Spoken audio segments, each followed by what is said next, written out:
Structure of the Indian population, age structure देखेंगे किस तरीके की एज स्ट्रक्चर हो सकती है हमारे देश की। India has a very young population, यानी कि इंडिया के अंदर ना बहुत ज़्यादा यंग पॉपुलेशन वाले लोग मिलते हैं। That is the majority of Indian trend, यानी कि इंडिया के ट्रेंड की ये क्या है, मेजॉरिटी है। B young and average age is also less than that for the most other country, यानी कि हमारे देश में ना लोग कैसे हैं, यंग है। जैसे अगर हम एवरेज निकालेंगे ना तो 31 हमारी पॉपुलेशन का एवरेज निकलेगा, कितना निकलेगा 31, यानी कि मोस्ट ऑफ दी पीपल कितने हैं 31 एज के मिलेंगे, यानी कि वर्किंग पॉपुलेशन हमारे पास कैसी है, working population. Be young and the average age है also then the that of the most of other country. Table number 2 show that the share of the under 15 age in the total population has come down from the highest level of the 42% in 1971, यानी कि हमारे पास 15 साल से ज़्यादा, 15 साल जो हमारा total population निकलता था एवरेज, वो 15 साल का माना गया। कब 71 में कितने हमारे पास 100 में से 42% के जो लोग थे वो 15 साल से ऊपर थे, ठीक है। लेकिन 71 में कब थे, 71। हाँ, फिर उसके बाद जो हमारे टोटल पॉपुलेशन का 21 यानी कि 29%, जो 2011 की बात करें तो 29% पीपल जो थे हमारी, वो जनसंख्या का कितना था 15 से लेकर के 91 तक। यानी कि देखो अगर क्या कह रहा है कि जो हमारी टोटल एवरेज निकालेंगे ना 1971 की, तो कितनी निकलेगी 42% यंग होंगे, कितने होंगे यंग। अगर हम 2011 की बात करें, किसकी बात करें 2011 की, तो यहाँ पर लगभग 53 और 63 लोग।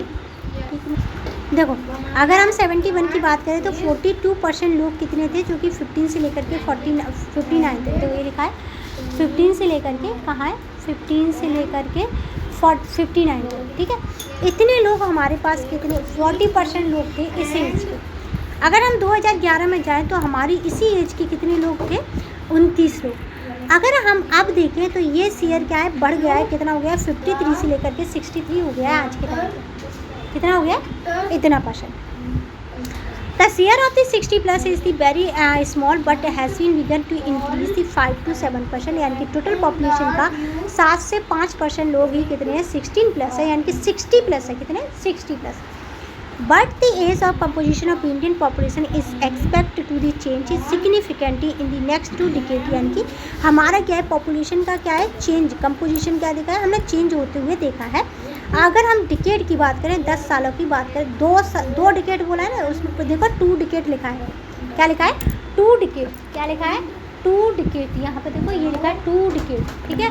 अगर 20 सालों की बात की जाए तो most of this change will be the two end of the spectrum as the table 2 वो शो 2 में देखेंगे क्या है 0 से लेकर के कितना है 14 एज के जो बच्चे हैं वो क्या हुए रिड्यूस हुए हैं, कितने हुए रिड्यूस हुए हैं, कितने अबाउट द 11%, ये कम हो गए, कितने हो गए 11%। अगर 2001 की बात करें तो 34% थी, अगर 2026 की बात करें तो 23% है।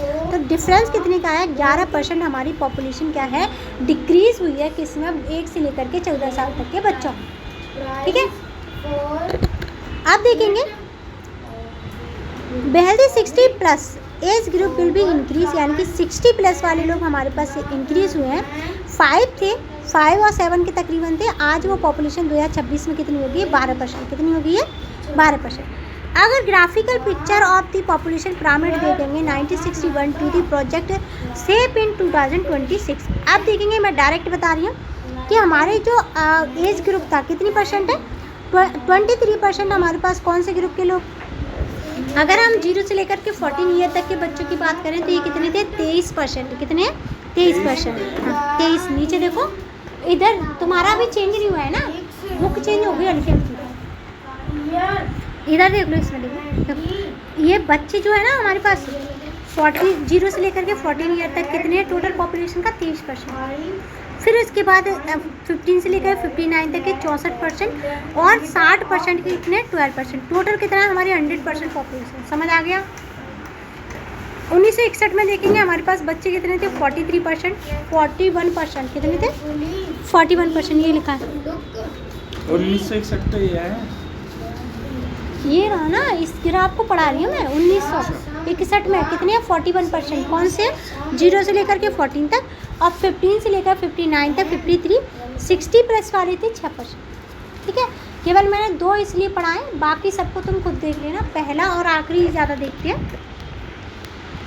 आप देखेंगे एज ग्रुप पॉपुलेशन पिरामिड कितना है, 1961, 81 और 2011 and 26।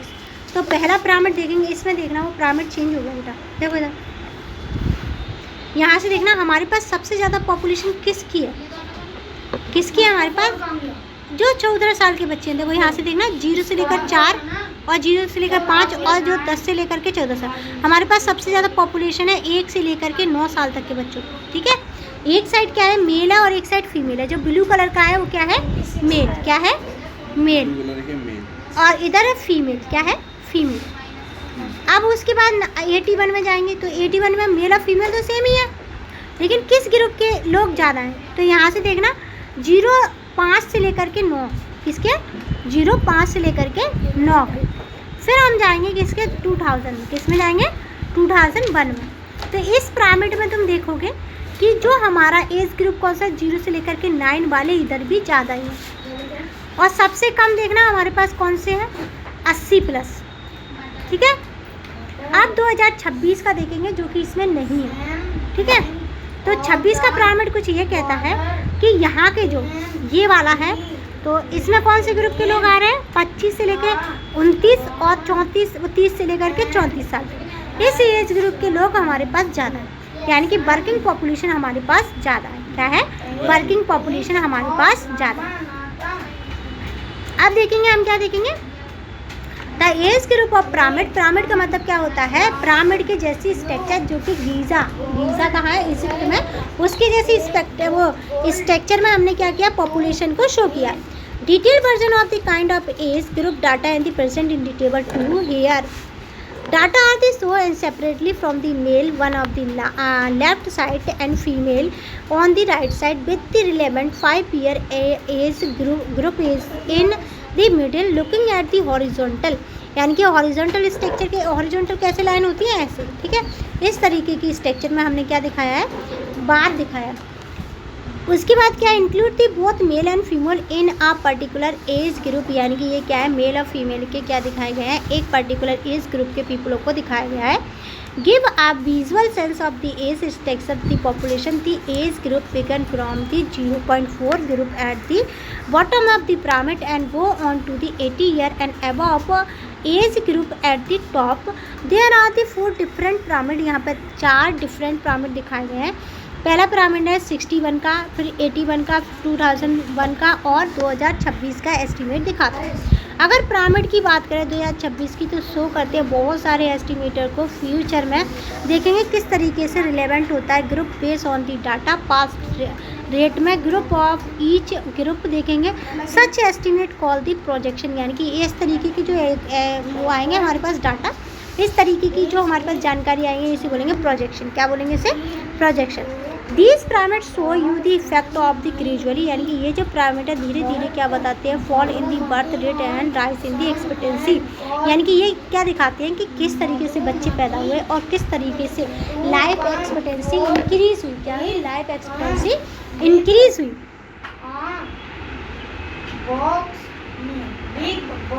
As the more and more people begin to live to an older age, यानी कि अगर लोग क्या इसमें ओल्डर एज में रहते हैं, the top of the pyramid grow wider, यानी कि तो क्या हो जाता है ओल्डर एज में, तो हमारा ऊपर वाला पिरामिड चौड़ा हो जाता है। रिलेटिवली फ्यूअर अब fewer new birth take place, the bottom of the pyramid grow narrow, यानी कि बॉटम क्या है, बॉटम कहाँ होता है, नीचे वाला, वो क्या हो जाता है, सिकुड़ जाता है जब बर्थ रेट हमारी क्या होती है, कम होती है। But the birth rate is slow to the fall, यानी कि कम हो या फिर गिर जाए बहुत ज़्यादा। So the bottom does not change, bottom change नहीं होता मच बिटवीन 1961 एंड 81, यानी कि दोनों में ही बॉटम एक जैसा है। अगर मिडिल पिरामिड की बात करें तो ये ग्रो करता है, वाइडर एंड वाइडर, चौड़ा होता है, शेयर करता है टोटल पॉपुलेशन इंक्रीज होने का। The create a bulges in the middle age group that is the clearly visible in the pyramid for the 226. This is what is referred to as the demographic dividend, यानी कि ये क्या दिखा रहा है, demographic dividend दिखा रहा है। डेमोग्राफिक डिविडेंड का मतलब क्या होता है, जनसंख्या का नंबर दिखाना। क्या दिखाना, जनसंख्या का नंबर दिखाना या उनकी स्टडी करना। Which will be the discuss in the later chapter. इनके बारे में हम डेमोग्राफिक डिविडेंड के बारे में आगे वाले चैप्टर को बहुत अच्छे से और डिटेल से क्या करेंगे, स्टडी करेंगे। उसके बाद दिस और study this chart carefully with the help of our teacher, यानी कि हम अपने टीचर की मदद से इसकी स्टडी बहुत ही अच्छे तरह से करेंगे। इसमें कुछ क्वेश्चन है, अगर बन जाए तो बना लेना। अब देखना नीचे वाला, as with the fertility rate. अगर हम फर्टिलिटी रेट की बात करें, फर्टिलिटी रेट क्या होती है, बर्थ करना, बच्चे को बर्थ देना। There are the wide regional variation, यानी कि इसमें वेरिएशन आने लगे। एज स्ट्रक्चर एज वेल, यानी कि एज स्ट्रक्चर क्या होने लगी, चेंज होने लगी है। अगर हम स्टेट केरला की बात करें तो ये एक्वायर करती है structure like that of the development of the countries.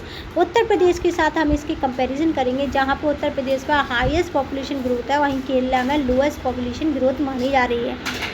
Very different picture with the higher proportion in the young age group and the relatively low proportion among the age.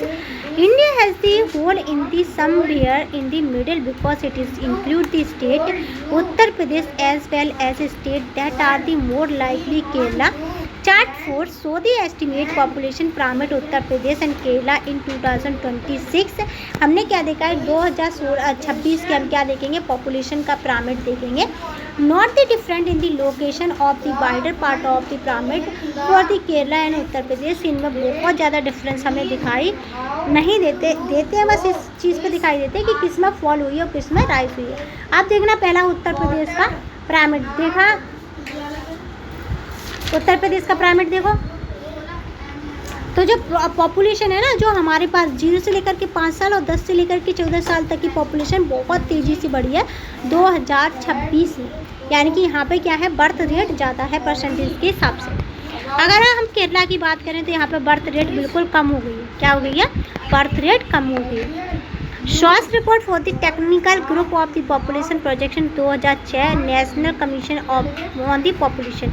National commission इस report को publish करता है। अब दूसरा page देखेंगे, this bias to but your younger age, यानी कि ये बताती है कि जो यंगर एज ग्रुप के लोग हैं इस टेक्चर में, वो बिलीव करते हैं ही and the advantage for the life, यानी कि इंडिया के लिए जो लोग बड़े लोग हैं, जैसे अभी क्या है तुम्हारी एज है, इन सब की एज है, तो ये इंडिया के लिए क्या एडवांटेज है। एडवांटेज का मतलब क्या है, ये पैसे कमा के देंगे, क्या देंगे, पैसे कमा के। Like the east Asian economy in the past decade, अगर हम ईस्ट एशियन कंट्री की बात करें रिसेंट में, like Ireland today India is suppose to the benefiting, यानी कि इंडिया क्या सोचता है कि हमारी जो डेमोग्राफी है, या यानी कि हमारे जो लोग हैं वो हमें डेमोग्राफिक डिविडेंड की तरह शो करके दिखाएंगे। This dividend arising from the fact that current generation of the working age people is the relatively large number, यानी कि आज के टाइम पे हमारी जो करंट जनरेशन है उसमें क्या हो रहा है, डेमोग्राफिक डिविडेंड बहुत तेज़ी से बढ़ रहा है।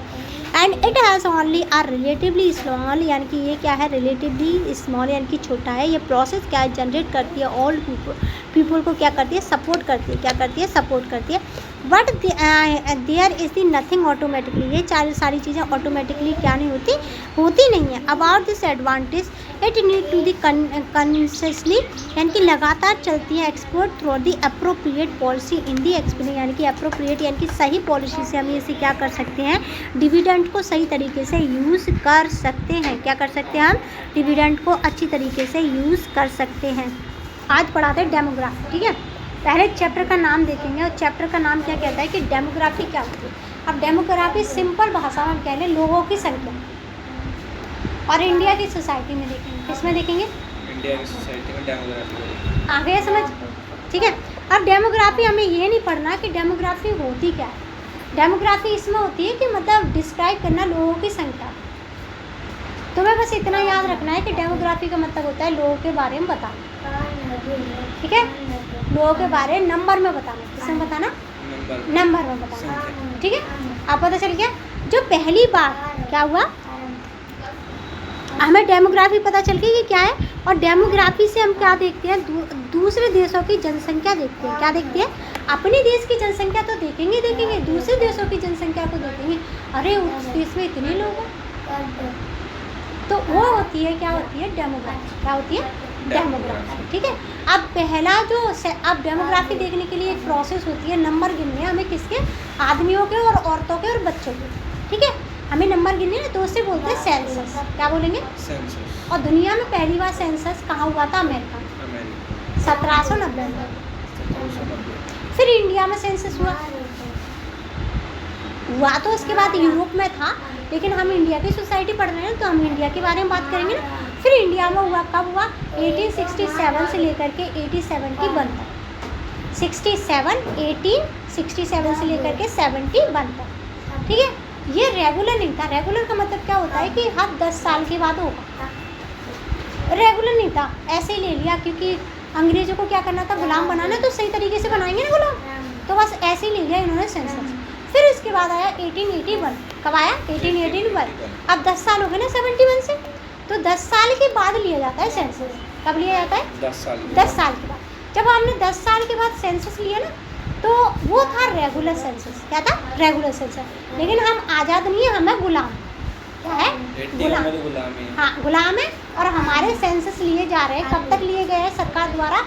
51 तक। मतलब गुलाम वाले के जो लिए गए ना, वो हमारे 47 से पहले, 47 यानी कि आज़ादी से पहले पहले के उन्होंने सेंसस लिए हैं, यानी कि 41 तक उन्होंने सेंसस लिए हुए। ठीक है। अब हम आज़ाद हो गए। अब आज़ाद होने के बाद हम तो अपना क्या बना रहे हैं? संविधान बना रहे हैं, कॉन्स्टिट्यूशन बना रहे हैं, सोसाइटी को देख रहे हैं। तो हम आज़ाद हुए तो 1951 में हमने पहला सेंसस करवाया। ठीक है। 51 में हमारे देश का पहला सेंसस हुआ, आज़ाद इंडिया का पहला सेंसस हुआ 1951 में। हाँ। फिर उसके बाद हमारा जो अर्लीस्ट यानी कि अभी तक का जो सेंसस हुआ है 2011 का हुआ है। होना चाहिए था 21 का, लेकिन हुआ क्यों नहीं? क्योंकि कोविड-19 था। क्या था? कोविड-19। अब हम अपनी उस वर्कफोर्स को कैसे लगा दें उस काम में जिससे कोविड-19 बढ़े। अब बताओ, किसी को कोविड है और कोई कहाँ पे जा रहा है? वो लेने जा रहा है डाटा। हाँ, तो वो उससे तो क्या हो जाएगा? वो तो सरकार के लिए क्या था? कमाई का एक जरिया था। वो तो लोगों को, अगर टीचर जाएंगे तो क्या था? उन्हें सैलरी दे रही है सरकार, काम कर रही है सरकार के लिए, तो सरकार का तो लॉस हो जाएगा ना कि एक डेथ हो गई, उसे अनमिच्योर में डेथ थी, सरकार की लापरवाही से हुई, तो सरकार ने सेंसस को रोक दिया। क्या कर दिया? रोक दिया। अब 2026 चल रही है तो सेंसस चल रहा है। अब इसमें दो बहुत फेमस का वो आती है थ्योरीज। क्या आती है? 2 थ्योरीज आती हैं। और पहली थ्योरी, अच्छा, इसमें ना हम जब पॉपुलेशन की स्टडी करते हैं ना, हम पॉपुलेशन की, तो हम 3 चीज़ें देखते हैं। एक तो बर्थ रेट देखते हैं, एक डेथ रेट देखते हैं, एक माइग्रेशन। बच्चा पैदा, देखो, बच्चा पैदा होना, इंसान का मरना। माइग्रेशन का मतलब जैसे मैं MP से यहाँ आई हूँ, मेरी माँ राजस्थान से यहाँ आई, ठीक है। M है ना, तो मेरी माँ लगा लेना, ठीक है। मेरी माँ राजस्थान से यहाँ आ गई, इसे बोलेंगे माइग्रेशन। क्या बोलेंगे इसे? आ गया समझ? सिंपल याद रखोगे, ठीक है। अब हमारे पास हम डेथ रेट को कैसे काउंट करेंगे? हम ये रहते हैं अंधेरिया मोड़ पर। कहाँ रहते हैं? अंधेरिया मोड़ पर। और हम 1000 लोगों में जितने हम बर्थ रेट हो या डेथ रेट या हम दोनों को कंसीडर करेंगे, तो 1000 लोगों में से जितने लोग मरे हैं उसे बोलेंगे हम डेथ रेट। क्या बोलेंगे? 1000 में से जितने पैदा हुए हैं, मतलब जितने बच गए नहीं, जितने पैदा हुए हैं 1000 पे, 1000 में 1000 पैदा हुए उसमें से 900 बच गए, तो उसे बोलेंगे बर्थ रेट। हमेशा 1000 पर कंसिडर करी जाती है, ठीक है। आया समझ? क्या birth rate, death rate, migration तीनों समझ आ गया। अब सुसाइड रेट। अब सुसाइड रेट बताओ, 1000 में कोई सुसाइड करेगा? 1000 लोगों में कितने लोग सुसाइड करेंगे बताओ? नहीं। तुम यहाँ पे अभी देखना, अंधेरिया मोड़ पर पिछले 7 सालों में सोचो तुमने कितने लोगों को सुसाइड करते हुए देखा? पिछले 7 सालों में? हाँ, 10 से 15। 10 से 15 है ना, कितना कम है ना। हम 10 से, मान लो 10 साल में भी यही होगा, जैसे 18-20 20 हो जाएंगे। बस। तो हम इसे बड़ी संख्या पर लेते हैं। क्यों लेते हैं? क्योंकि सुसाइड कम होते हैं। बड़ी संख्या क्या होगी? 1 लाख। 1 लाख। हाँ, 1 लाख पर हम क्या करेंगे? कंसीडर करेंगे सुसाइड रेट। अब सुसाइड क्या होता है? जब हमारी सोसाइटी हमें निगलेक्ट कर देती है, हमें कहती है तुम बेकार हो, तो मन करता है सुसाइड करने का। जैसे एक बहुत बढ़िया एग्जांपल दूंगी, एक बच्चे ने लगातार 10 साल तक अपनी ज़िंदगी के किस्में दे दिए पढ़ाई करने में, UPSC किस्में दे दी, UPSC। घर वाले उम्मीद लगा के बैठे हैं कि हमारा बेटा कलेक्टर बन के आएगा। सोसाइटी पहले ही क्या कर चुकी है? अनाउंसमेंट कर चुकी है, वो कलेक्टर की पढ़ाई कर रहा है, ठीक है। सोसाइटी ने पहले ही अनाउंसमेंट कर दी। क्या कर दी? अनाउंसमेंट। बच्चे से नहीं पूछा, माँ बाप से नहीं पूछा उसने, ठीक है, उसने सीधे अनाउंसमेंट कर दी। अब एक्सपेक्टेशन थी 10 साल की मेहनत, पैसा सब कुछ गया। अब बच्चा क्या हो गया, फ्रस्ट्रेट हो गया। क्या हो गया, फ्रस्ट्रेट हो गया। या तो उस कंडीशन में जाएगा डिप्रेशन में, या फिर वो उस कंडीशन में क्या करेगा, सुसाइड। ठीक है, तो ये तो एकाध लाख में होता है ना ये केस, तो एकाध केस होता है ना। अब हम दो वो देखेंगे, क्या देखेंगे, पहला, अच्छा जो सुसाइड नाम का शब्द था ना, वो इमैनुअल डर्कहाइम ने दिया था। किसका दिया था, इमैनुअल डर्कहाइम ने दिया था। किसने दिया था, इमैनुअल डर्कहाइम। अच्छा इमैनुअल डर्कहाइम ने क्यों दिया था, क्योंकि ये जाते थे, छोटे से थे ऐसे जैसे सुबह स्कूल जाते थे। अब इनको क्या छुट्टी चाहिए थी, तो छुट्टी दे नहीं रहे थे टीचर प्रिंसिपल, तो इन्होंने एक लेटर लिखा जिसमें इन्होंने अपने दोस्त को मार दिया। ठीक है, अब दोस्त को मार दिया ना, छुट्टी मिल गई। तो सोच रहे, अरे भाई मैंने एक दोस्त को मारा तो मुझे छुट्टी मिल गई। ठीक है, और पापा को ये बात पता चली उनके को, और पापा उस वजह से उन्हें क्या लग गया, सदमा लग गया कि मेरे बेटे ने ऐसे कैसे कर दिया, और उनकी डेथ हो गई। तो माँ उनकी कहती है कि मेरा पति तुम्हारी वजह से ख़त्म हुआ। इमैनुअल डर्कहाइम कहते नहीं, ये तो सुसाइड है।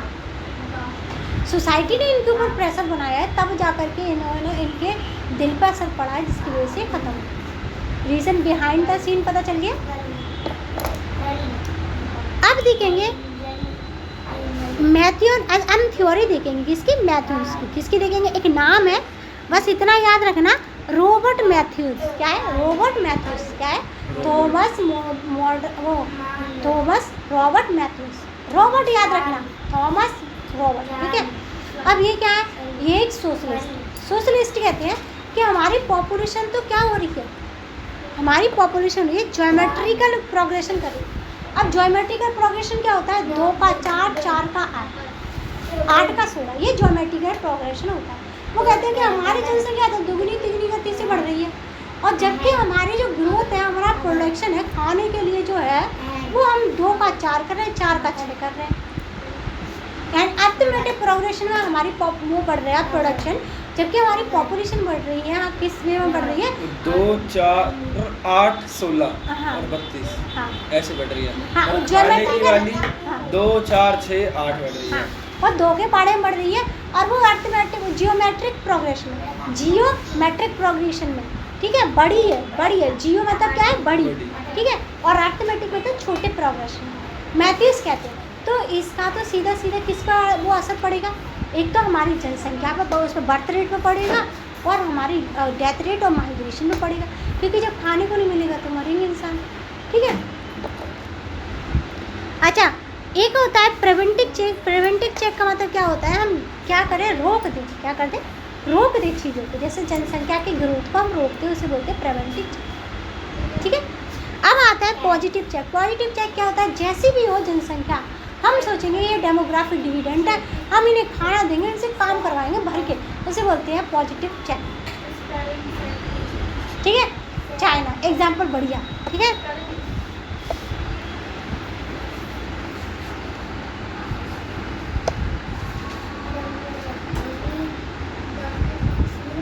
अच्छा ये देखना, the theory of demographic transition. और ट्रांजिशन क्या होता है कि अगर हम अपनी सोसाइटी की स्टडी करें, किसकी स्टडी करें, सोसाइटी, तो हमारी सोसाइटी में क्या हुआ, हमारी सोसाइटी क्या चेंज हुई है, क्या हुई है, चेंज। जब हम अंग्रेज़ों से आज़ाद हुए तो हमारी जो क्या थी, लाइफ एक्सपेक्टेंसी थी, वो कितनी थी, 32.1। तो हमारे यहाँ एवरेज 32 साल का इंसान जीता था, 32 साल तक एवरेज एज, और आज के टाइम पर 70 है, दुगनी होगी। दुगना कितना होता है, 64 से भी ज़्यादा होगी, दुगनी होगी ना लाइफ एक्सपेक्टेंसी। अब ये ट्रांजिशन कैसे हुआ है, इसकी स्टडी करेंगे। ट्रांजिशन का मतलब होता है पूरी किसमें चेंज हो जाना, पूरी की पूरी स्ट्रक्चर में चेंज हो जाना पॉपुलेशन की। ट्रांजिशन समझाया।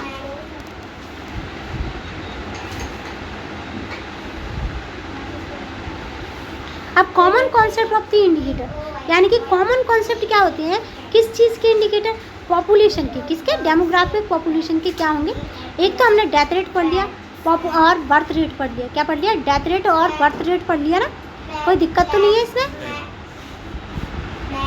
अच्छा एक कॉन्सेप्ट और बताना है, देखो, अगर हमारी डेथ रेट इंक्रीज होती है, क्या होती है, इंक्रीज, और हमारी क्या है डेथ रेट इंक्रीज होती है, और हमारी क्या है बर्थ रेट इंक्रीज होती है, तो पॉपुलेशन बढ़ेगी या घटेगी? बराबर रहेगी ना? तो बराबर रहेगी। हाँ, बराबर रहेगी ना। अगर हमारी बर्थ रेट हाई होती है और डेथ रेट कम होती है तब क्या होगा? पॉपुलेशन बढ़ेगी। और जब हमारी पॉपुलेशन क्या है, हमारी जो डेथ रेट है वो बहुत ज़्यादा हाई है और बर्थ रेट है ही नहीं, तो पॉपुलेशन तो कम हो जाएगी। हाँ, कॉन्सेप्ट समझ आया? आ गया। अच्छा, फर्टिलिटी रेट क्या होती है? जो हमारे पास जो वुमेन है 15 से लेकर के 49 ईयर तक की वुमेन जो होती है ना, वो बच्चे पैदा करने की ताकत रखती है। क्या कहते हैं? फर्टिलिटी रेट उसे बोलते हैं, बच्चे पैदा करने की ताकत। पर 49 के बाद वो बच्चे पैदा नहीं कर सकती, क्योंकि उनकी मैच्योर साइकिल क्या हो जाती है, ख़त्म हो जाती है। जो बच्चा करने की प्रोसेस होती है, बायोलॉजिकल प्रोसेस, वो ख़त्म हो जाती है। ठीक है, तो इस जो फर्टिलिटी रेट का मतलब क्या है कि कितने बच्चे एवरेज पैदा करते हैं। तो अगर हम कुछ स्टेटों का देखें, तो कुछ स्टेटों में ये भी किस पे कंसीडर की जाती है? 1000 पे। किस पे की जाती है? 1000 पे। अच्छा, मैटरनिटी मोर्टालिटी रेट, ये टर्म बहुत समझना। मैटरनिटी मतलब माँ, मोर्टालिटी मतलब डेथ। ठीक है, रेट का मतलब पता है डेथ। जब किसी माँ की डेथ होती है तो उसे लाख पे काउंट करते हैं। किस पे करते हैं? लाख। ठीक है, सुसाइड को किस पे करेंगे? लाख पे। लाख। ठीक है, पता चल गया क्या है Mortality rate। हाँ, मोर्टालिटी रेट। ठीक है, मैटरनल मोर्टालिटी रेट। अच्छा, ये चीज़ किसकी वजह से होती है जरा? अगर माँ मर रही है, बच्चे मर रहे हैं, डेथ रेट किसकी वजह से होगी? एक एजुकेशन की कमी से, अवेयरनेस की कमी से, मल न्यूट्रिशन से और मल प्रैक्टिस से भी हो सकती एक है। सोसाइटी के तानों से। हाँ, सोसाइटी के तानों से भी हो सकती है। ठीक है, अब हम सेक्स रेशियो देखेंगे। सेक्स रेशियो क्या होता है? मेल और फीमेल। ठीक है, जैसे मैं और तुम क्या हो? मेल, और मैं क्या हूँ? फीमेल। तो हमारी संख्या मेल पे काउंट की जाती है। 1000 मेल होंगे तब लड़कियों की संख्या काउंट करते हैं कि 1000 लड़कियां हैं या नहीं है इस एरिया में। तो केरल को छोड़ करके अरुणाचल प्रदेश, केरल की बात करें तो इन स्टेटों में लड़कियां ज़्यादा हैं लड़कों से। और जैसे MP, राजस्थान, बिहार, उत्तर प्रदेश, इन सब की बात करें तो इनमें क्या है? लड़कियां कम है। सबसे कम है हरियाणा। किसमें? हरियाणा। सबसे कम किसमें? हरियाणा। हरियाणा। ठीक है, सेक्स रेशियो समझ आ गया? हाँ। ये 1000 पे काउंट होता है। हाँ। और डिपेंडेंसी रेशियो पता है बेटा? नहीं। देखो, अभी तुम कमाने नहीं जाते। डिपेंडेंसी पता है, वो जैसे 15 साल 14 साल से नीचे वाले बच्चे और 63-65 साल से ऊपर वाले लोग। हाँ, ठीक है। साइज ऑफ इंडिया पॉपुलेशन का देखेंगे, इंडिया कितनी बड़ी हो, कितने लोग रहते हैं। हम इसमें मोटा मोटा याद करेंगे जो इम्पोर्टेंट है।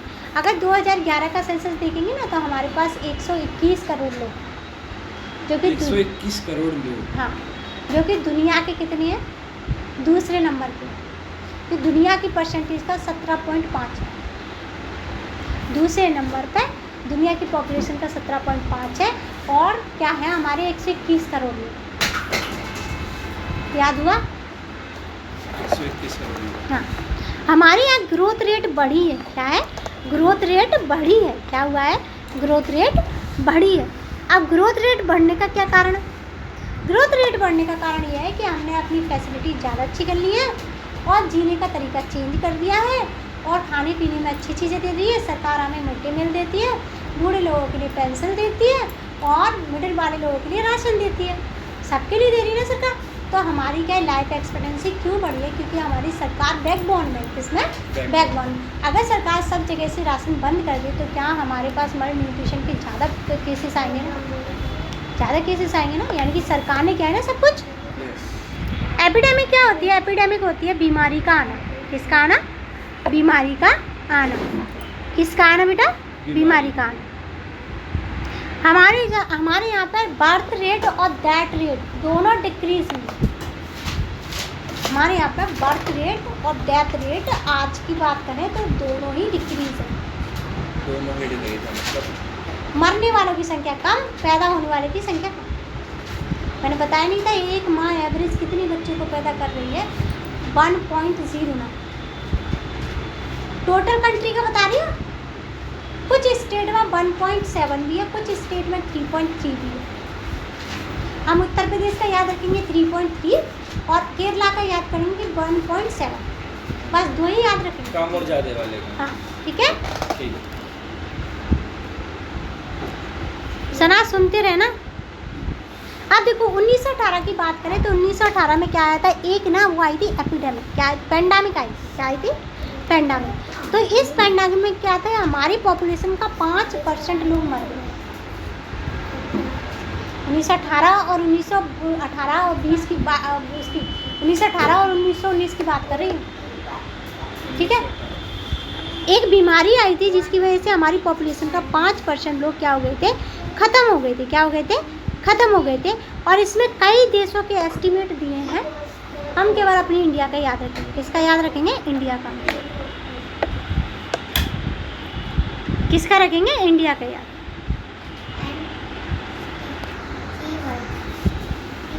फिर उसके बाद देखेंगे किस तरीके से हमने इम्प्रूवमेंट किया है अपनी, जो हमने डायरिया है, मलेरिया है, ट्यूबरकुलोसिस है, इन सारी चीज़ों को ज़्यादातर हमने वैक्सीनेटेड किया है, लोगों को अवेयरनेस दी है, एजुकेशन दी है, और ज़्यादा से ज़्यादा न्यूट्रिशियस फूड देने की कोशिश की है, ऐसा खाना जिसमें ताकत हो, ठीक है। सरकार ने अवेयरनेस की कैंपेन चलाई है, 2 बूंद जिंदगी की बचने का। अमिताभ बच्चन जी आते कहते हैं 2 बूंद जिंदगी, किस लिए कहते हैं, जिससे लोगों में बीमारी ना हो, क्या ना हो, बीमारी ना हो।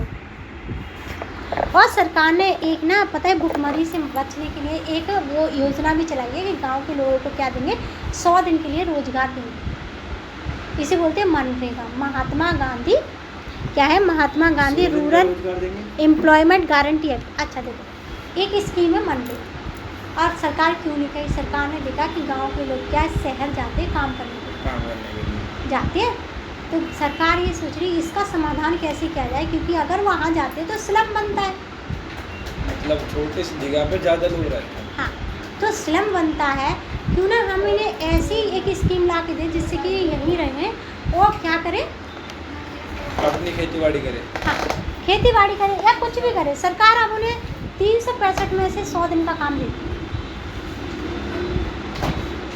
और वो 100 दिन का काम फिक्स देगी, बाकी तुम्हारी मर्जी है। तुम कहीं पे जैसे 100 दिन का काम उस सरकार ने दे दिया, बाकी तो 2 महीने काम मिलता है, तो एक तो 60 दिन तो हो गए ना, 2 महीने नहीं 3 महीने काम मिलता है, तो 190 दिन हो गए ना। अब 150 दिन या 165 दिन के लिए तुम्हें रोजगार देखना पड़ेगा। आगे समझ किस लिए दी, जिससे कि देखो स्लम रुक जाए, उन्हें रोजगार मिल जाए और वो अपने घर के परिवार के साथ रहें, अपनी ज़िंदगी खुशी से जिए, ठीक है।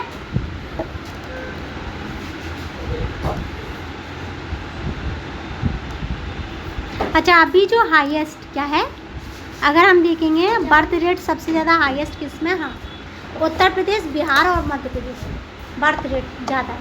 बर्थ रेट ज़्यादा है उत्तर प्रदेश, बिहार और मध्य प्रदेश, बिहार और मध्य प्रदेश, ठीक है। ठीक है।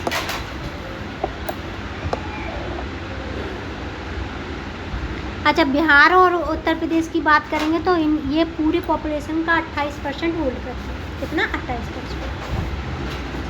पूरी पॉपुलेशन का 28% होल्ड करते हैं, मतलब इनके पास है। अगर हम इंडिया के age structure of Indian population में देखेंगे ना, तो इंडिया की जो एज है ना, एवरेज एज, मतलब हमारी एवरेज एज क्या है, 31। कितनी है? 31। जो मेरी एज है ना, वही इंडिया की एवरेज एज है, वही इंडिया का डेमोग्राफिक डिविडेंड है। और जब मैं 28 की थी ना, तो इंडिया का जो डेमोग्राफिक डिविडेंड था वो 28 ही था। जब मेरे साल के साथ ही डेमोग्राफिक डिविडेंड चल रहा है इंडिया, ठीक है। तो डेमोग्राफिक डिविडेंड का मतलब क्या होता है कि हमारे पास कमाने वाले लोग कितने हैं, ठीक है। अब हम एक चीज़ देखेंगे कि हमारे पास बूढ़े जो लोग पहले थे 7% की, तकरीबन 7% से नीचे, अब हमारे पास हो गए 12%। कौन? बूढ़े? ठीक है। अब बूढ़े समझ आए कितने हो गए? देखो, अगर हम 2026 की बात करें तो 23% हमारे पास क्या है, 0 से लेकर के 14 साल तक के बच्चे। 0 से लेकर के 14 साल तक के बच्चे कितने परसेंट है पूरी पॉपुलेशन का? 23%। कितने? 23%। और 64% जो बच्चे हैं वो जो 64% है, 64% 15 से लेकर के 59 ईयर के तक के लोग, यानी कि हमारे पास क्या है, कमाने वाले लोग ज़्यादा हैं। ठीक है, सरकार यहाँ अगर वो वाले शब्द लिखे ना सोसाइटी वाले, तो बच्चा पता है यूँ याद कर, सरकार ऐसा शब्द लिखती है जो कभी बच्चे ने सुना ही नहीं है। क्या तुमने डेमोग्राफी डिविडेंड पहले सुना? लेकिन ये तो सुना होगा, हाँ भाई कमाऊ पूत हो तुम हमारे। ऐसे तो माँ सबकी कहती है ना, दादियाँ सबकी कहती हैं, तो उस चीज़ को कभी भी सोसाइटी से रिलेट नहीं किया। किताबों को इतना डिफ़िकल्ट बनाया है ना बच्चों के लिए कि बच्चा सर पकड़ के बैठ जाता है। फिर उसके बाद देखेंगे हमारे पास 60 प्लस थे, कितने हैं? 12%। कितने? 12%। अब एज ग्रुप हमने क्या देखा? 61 का देखा। तो पहले पिरामिड में क्या है, 61 में हमारी पॉपुलेशन बर्थ रेट बढ़ी। क्या बढ़ी? Birth rate. दूसरे में हमारे बर्थ रेट घट गई 81 में। फिर उसके बाद क्या है हमारे पास 2001 में बर्थ रेट घट गई। क्या हो गई? घट गई। अब हम 2026 की बात करें तो बर्थ रेट यहाँ भी घटी है। घट गई? हाँ, बढ़िया हो रहा है। अभी इसमें पिरामिड दिखाए गए हैं। जो पिरामिड ऊपर से चौड़ा होता है, देखो ऊपर से इस तरीके से है, ऐसे पिरामिड हमारा ऐसे है ना, तो हमारी क्या है, ग्रोथ रेट घटी है। मतलब जो हमारी पॉपुलेशन है ना, ऊपर वाली 60 प्लस वाली घट रही है। क्या है? घट रही है। और अगर हमारा पिरामिड नीचे से ऐसे चौड़ा है ना, तो यहाँ पे बर्थ रेट बढ़ रही है। क्या है? बढ़ रही है। लेकिन 2026 का पिरामिड देखेंगे तो हमारी तो बर्थ रेट घट रही है। देखो बस पिरामिड के बारे में बताया, ये बताता है, देखो ये जो लाइनें ये बता रही हैं घट रही है, बढ़ रही है। ठीक है,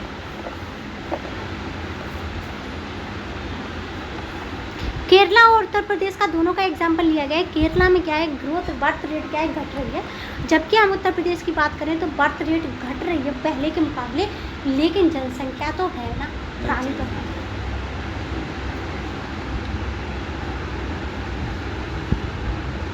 अब देखेंगे आगे वाला, ये दोनों बॉक्स मैंने क्या किए, छुड़वा दिए। अब सेक्स रेशियो क्यों डिक्लाइन हो रहा है? सेक्स रेशियो क्यों डिक्लाइन हो रहा है, बताओ जरा। हाँ, सेक्स रेशियो, लड़कियों की संख्या क्यों घट रही है? एक तो मेल प्रेफरेंस, सोसाइटिकल प्रेशर और ड्योरी वगैरह, ये सारी चीज़ें तो हैं ही। और एक पहले की भी बोलते हैं लोग कि लड़का ये काम आएगा। हाँ, तो तुम्हें पता है ना कि किस लिए सेक्स रेशियो कम हो रहा है? हाँ। ठीक है, लड़कियाँ कम हो रही, लड़के कम नहीं हो रहे। अच्छा, हमारा पूरे देश का हम क्या रखेंगे, याद रखेंगे, हमारे पूरे देश का 2011 के सेंसस के अनुसार 943 है। ठीक है, 943 है, 34 है। एक मिनट।